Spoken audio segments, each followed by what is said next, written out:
Bien, estamos acá con Ryan Taylor, él es el CTO de Dash. Hi Ryan, thank you so much Hi, for giving us this interview for CriptoNoticias. you're very welcome. Thank you for having me. Okay, first question, a little bit, to stress out. From Darkcoin to Dash, how was the transition? Yeah, so 2 years ago we were branded as Darkcoin, and I think the name was chosen simply because our first feature was a privacy feature, and it alluded to the fact that you couldn't see any of the transactions associated with that feature and spy on balances and transactions and so on.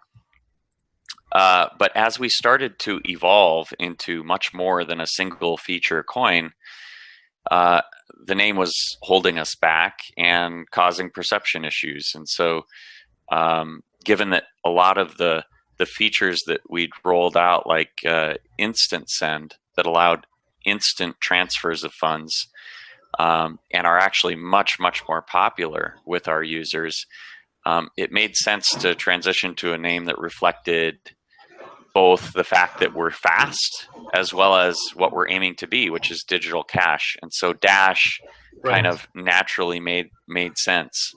And I think that the community rallied around the new name and new branding. And I think it's done a lot for us. I think the people really perceive the speed as one of the primary benefits of Dash, and it reflects well what we're about.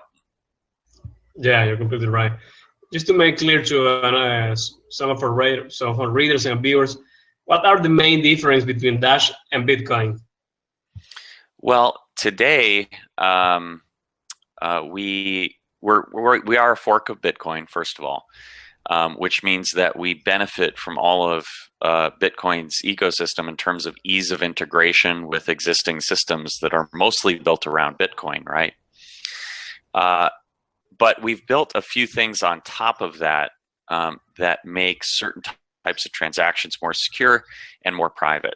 And basically, the user features that we have in place today are what we call instant send and private send. Now, instant send basically allows a transaction to be sent across the network, and it confirms in a different way than a block reward, but becomes confirmed on the merchant side that they will receive those funds. They're double spend proof transactions. Yeah. And so that really enables a whole new set of use cases around point of sale or time sensitive type applications, like trying to place a bet on a game at halftime or something. And so it really enables a whole new set of use cases. The second feature is private send, and that feature basically allows you to anonymize your balances so that people can't spy on you and see how much money you have. I don't think any of us really want that information out there. Yeah. And also allows you to keep your transactions private as well, much more so than could be achieved with Bitcoin. And it does it at the protocol level, so you're not relying on third-party services to provide that anonymity for you. So those are the two main differences that we have today. Going forward, I think you'll start to see the differences accelerate, because we're going through a process of completely re-architecting the way that cryptocurrencies work so that we can design around the user experience that we want when dealing with cryptocurrency. And it means having all of your devices in sync with each other so that balances aren't in a wallet residing on a single device, but more like an account, the services that you're used to. The ability to put together a contact list and have that sync across all of your devices. Obscure away the cryptographic addresses that are scary to people that have never seen them before. Yeah. And integrate a marketplace where merchants and consumers can kind of come together that both use and accept Dash and start to build that ecosystem. So it's a very Yeah. different environment. And that's what we've been working on as kind of our landmark product for next year or for later this year. Last year was a really good year for Dash in the markets. It was a direct reflection of your work, and a Manta P. Johnson effect, kind of, or just speculation on the market. What do you think about it? Well, yeah. So the market cap last year was up 289%, which is incredibly strong. And I attribute it to the fact that our budgeting system is beginning to take hold. And we haven't talked about that yet, but one of the things that makes Dash unique is it's self-sustaining. A lot of coins will do an ICO, an initial coin offering, and set aside some coins, but those get depleted over time and eventually run out. And I don't know what happens to those coins when that happens, but it's not a long-term strategy. With Bitcoin, they're dependent on donations for things like development. And so they have to go out and try and raise funds for their foundation. And it causes a problem when, the donations start to dry up. And so that's not a sustainable model. What we do differently is we've got a system where we break up our block reward, and we don't give 100% of it blindly to miners. Okay. We allocate a portion to miners, a portion to folks that run our infrastructure, the servers that power the network, and then we take a portion, 10% of the block reward, and we allocate that towards treasury. And what treasury allows us to do is propose things to the network to spend that money on. The masternode owners are the ones who run the infrastructure, backing the network. They get to vote on the proposals and determine which ones get funding. Okay. And I attribute our growth to that system. It allows us to pursue opportunities in a way where no one's riding anybody else's coattails. We all go in it together, use some of our coins and some of our resources for the betterment of the entire network. And as we build the network, we see returns from that. Usability increases, the usefulness of the coin increases, which attracts more capital, and that directly leads to a higher budget. And so we're seeing this budget system begin to have this positive feedback loop where it improves the coin, which increases the budget, which improves the coin and increases the budget. And I think we're seeing 2016 was the first full year that we saw that effect taking place. And that's why I think the growth was so phenomenal last year. That's the main reason for that. In my opinion, in the last year. Yeah, and I think that's what's attracting people to the coin, is they see that we are in charge of our destiny, and we can pay for integrations with companies that will add a lot of value to our network, exchanges and bill pay services. We paid Living Room of Satoshi to add Dash to their services in Australia, and so our users there get to benefit from that. So it's that type of investment that's going to lead to our growth. Yeah. We publish on our website a little bit about the Dash and Drink initiative. Do you have any other projects? I'm sorry? The Dash and Drink initiative? Yes. Do you have any other projects related, similar? To Dash and Drink. So Dash and Drink was originally a community member's effort to try to create a use case and example of a instant send in real use. And it really opens people's eyes when they use a machine like that. We had a small portable one, actually, that another community member created for the North American Bitcoin Conference this week. And it really opens people's eyes to the fact that, wow, you can see the transaction locks coming in and see that this is creating security that doesn't exist on other networks. But yeah, we're working on a bunch of different projects, from ATMs to we've had point of sale systems. We're integrating with existing point of sale systems. I'm having conversations with payment processors. There are a lot of things that are happening in the background that aren't yet public that will be over the next few months. Oftentimes these companies, they don't want to release anything until they're ready. They know the time frame. They know what is required of them in terms of investment. And so I think you'll see a lot of really interesting names coming to integrate with Dash in the next 3 to 6 months. Oh, that's great.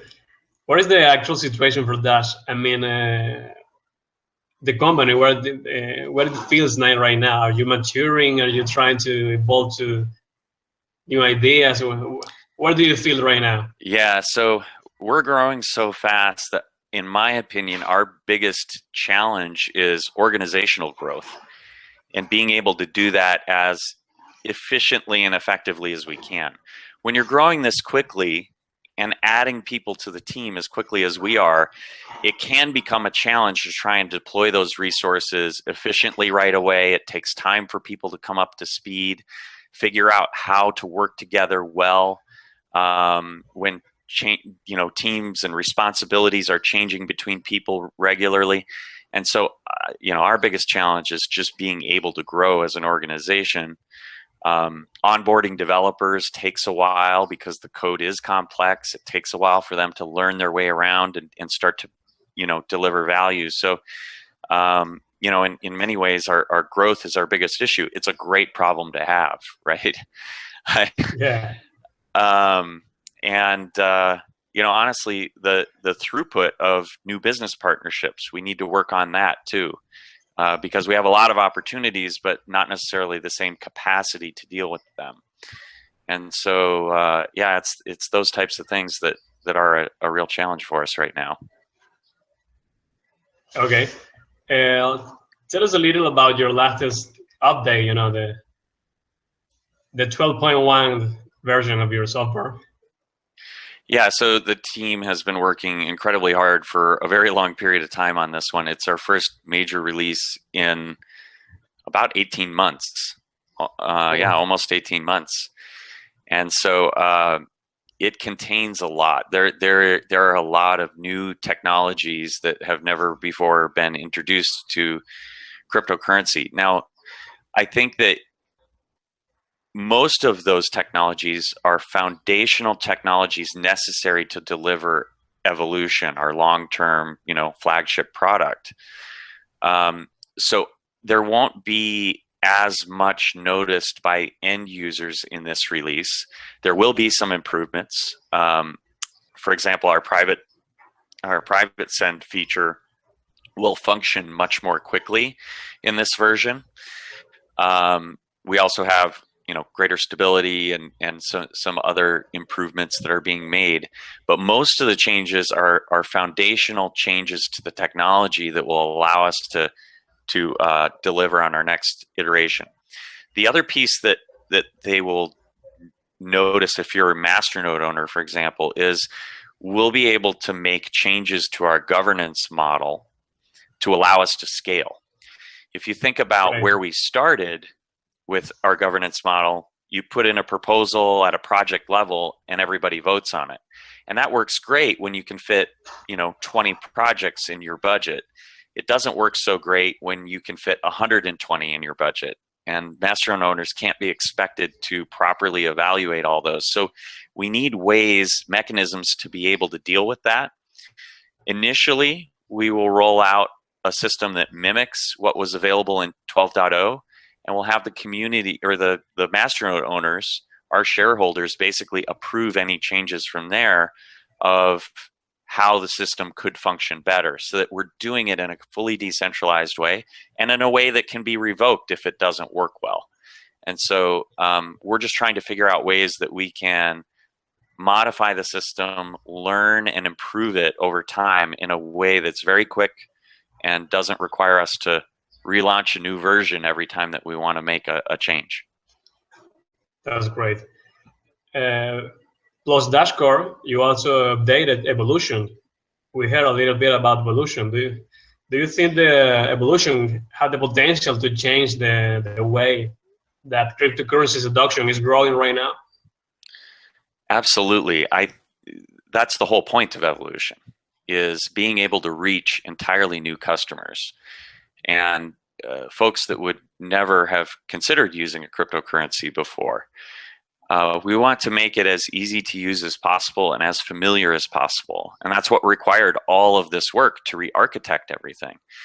But when you think about cryptocurrency today, it's pretty intimidating to use with cryptographic addresses and all these things. Having to download a blockchain. Yeah. But beyond just removing the difficulties, we want to actually produce value for both merchants and consumers in line with best practices in the industry, in the payments industry, not the cryptocurrency industry. Because the cryptocurrency industry is very much stuck in a paradigm of what a cryptocurrency looks like, how it behaves, what a user is expected to do to participate in that network. And I think the paradigm is holding back cryptocurrency. And so I talked about this at the North American Bitcoin Conference, that there are drivers for adoption that are consistently proven to be the way to gain market share in payments. And when you evaluate Bitcoin and virtually every other cryptocurrency out there against that same criteria, it's falling short on all of the criteria. And it's just basic stuff sometimes too. Like in cryptocurrencies, almost all of them, the sender pays the fees. In fact, I'm not aware of any where the merchant pays the fees, or even ones where it's possible to identify someone as a merchant or a consumer. And so, by shifting the fees off to the recipient, you change the dynamic. Merchants are much more willing to pay a fee than consumers are. Consumers hate it. They do not want to pay money to spend their money. No other credit cards don't do it. Debit cards don't do it. Checks, you don't do it. There's no other system in the world that's meant for like consumer payments where the consumer pays the fees. And so it's little things like that that are holding back the adoption of cryptocurrency, along with some other very big things. So we're going to create incentives for people to use it versus their credit cards. Things like points and rewards for using the product. We're going to make it very fast and easy to use. Just imagine a scenario where you go to a website, hit the Pay with Dash button, type in your username, and up on your phone pops an authorization message. Do you want to authorize this purchase? You put your thumb, the thumbprint reader on your phone. It sends your shipping address, your city, state, postal code, your phone number, and your email address, everything they need to process your order at the touch of a button. And now you've made transacting just so much easier. And so when you bring that ease of use and the experience that you want to the table, and then provide them an incentive to use it, they're going to start to try it, and they're going to start to like it, and they're going to start to want to use Dash. And now the merchants have a real reason to try and incorporate it as well. Oh, that sounds amazing. What are the well, on this thing, where is the Dash roadmap for this year? The budget for this year? The roadmap. Oh, the roadmap for this year. I'm sorry. The roadmap for this year. So obviously, evolution is front and center. We're going to devote whatever resources are needed to deliver evolution as quickly and efficiently as we can. There is an upper limit to that when you add more developers to the team, and it doesn't necessarily accelerate the development. So we're basically at that point now, I think. And I think the developers agree with me on this, that, Andy and Evan very much agree that they're getting all the resources that they can use and onboard at this point in time. And so I think the second best use of funds is, first of all, getting our message out, which we're doing through conferences and so forth. And also reaching out to services companies that integrate with Bitcoin today and getting our network added to those services. And so we have really ramped up our business development efforts. We've added to the team there, and we've got a couple full-time resources just devoted to finding business opportunities, and that pipeline is beginning to show fruit. And so I think you'll see a lot more than you saw in 2016 on the business development front. And we're going to show that we're good partners early on to many of our early partners. We're going to take the time and resources necessary to invest and make those a success, so that others in the industry see what they were able to achieve and how great the Dash organization is to work with. And I think that'll help fill our pipeline even further. Okay. Now, talking about Latin America, there is an active community of Dash enthusiasts in Mexico. Do you have any other kind of these communities around Latin America, or any plan to expand it to another country like Argentina, Colombia, Venezuela? Well, my understanding is we have small groups of community members in various countries. I've personally interacted with many folks through Slack or private messages and so forth in places like Peru and Venezuela, Colombia, Mexico, yes, many of the places, Brazil. And so I know that there are a number of communities forming throughout Latin America. We're also very focused on getting more services specific to Latin America. We're actively working on this right now. Potential partners in the area do require some support or other services that we don't yet have in our network that we need to go get signed up first before they can leverage their existing system to integrate with Dash. So we're kind of following the path back through to what services do we need for them so that we can get the end user services out to our users. And so we're building that map out and figuring out what are the priorities going to be. Not everything that we sign up early on is going to be stuff that end users are going to benefit from. They're going to be business-to-business type services that will then allow an exchange, for example, to be able to integrate Dash more easily. And then you'll start to really see the benefits to the community. Do you see any growing opportunity on the payments area on Latin America? Absolutely. I think that I think it's happening informally already. I'm aware of people, helping each other out and sending money and these informal little payment networks that form. But certainly in remittances, first of all, that's a huge opportunity, and one where there's a lot of value for cryptocurrency, because crossing international borders is, in many of these countries, very, very difficult.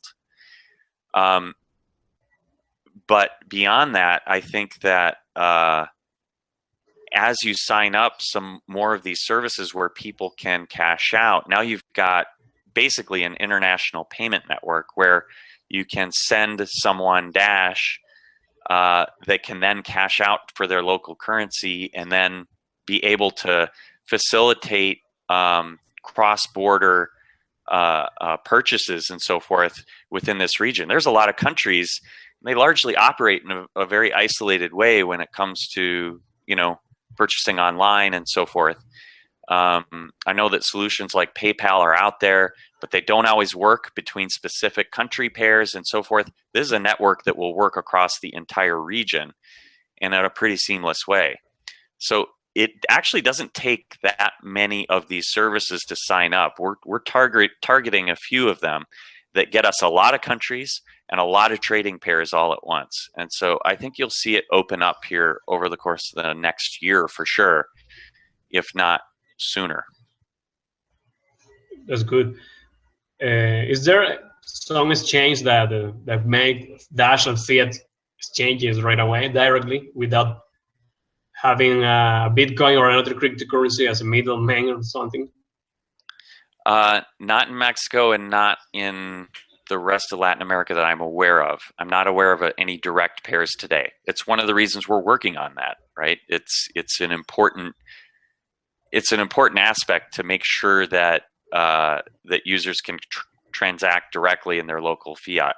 I know that Mexico is a particular challenge because the government there is so the regulations are very high or strict, and so even Bitcoin exchanges really have struggled to make it worthwhile there for them. So Mexico may be a bigger challenge than much of the rest of the region, actually. And so we'll see. We're working on both, but it appears that we might be able to reach much of South America first before we can reach like the Latin America area in North America. Great. Finally, a little message you can tell to our readers on CriptoNoticias for all the Latin American region. A final message? Yeah. All right, perfect. Well, I think that just getting out and interacting with people, it's becoming very apparent to me how excited regular folks are about the capabilities that Dash is finally going to bring to the table. And I would say especially in regions like Latin America and South America, where in many countries there are very high rates of inflation. I had a group of Haitians actually that were at my booth at the North American Bitcoin conference this week, and they were telling me about friends of theirs in Venezuela and the problems that they're having in their own country, and the instability in the past with Brazil's currency and so on. And these people are fearful. They get paid every day by their employer and take their pay and go cash it in for US dollars and then stuff it under their mattress and hope it doesn't get stolen. Nobody should have to live that way, right? And so certainly not all of South America and Latin America is this way, but there are a lot of places where I see tremendous value. And then I also see value in those countries where there's a lot of currency restrictions in and out of the country, like Bolivia, where it's very difficult to get money in and out, even for regular folks. And so whether it's inflation or monetary restrictions or just cross-border trade, I think this is going to provide a lot of financial freedom to this region in particular. That's amazing. Thank you, Brian. Brian. Final thought, I don't think you can do that without making it usable and focusing on usability so that everybody can use it. Current cryptocurrencies are just not easy enough to use. And so that's my hope, is that we really open the door for a lot of people. Thank you a lot, Brian, for allowing this interview. We salute you and hope you, my very best wishes for you and Dash in this year. All right. My best wishes to you as well. And thank you for having me.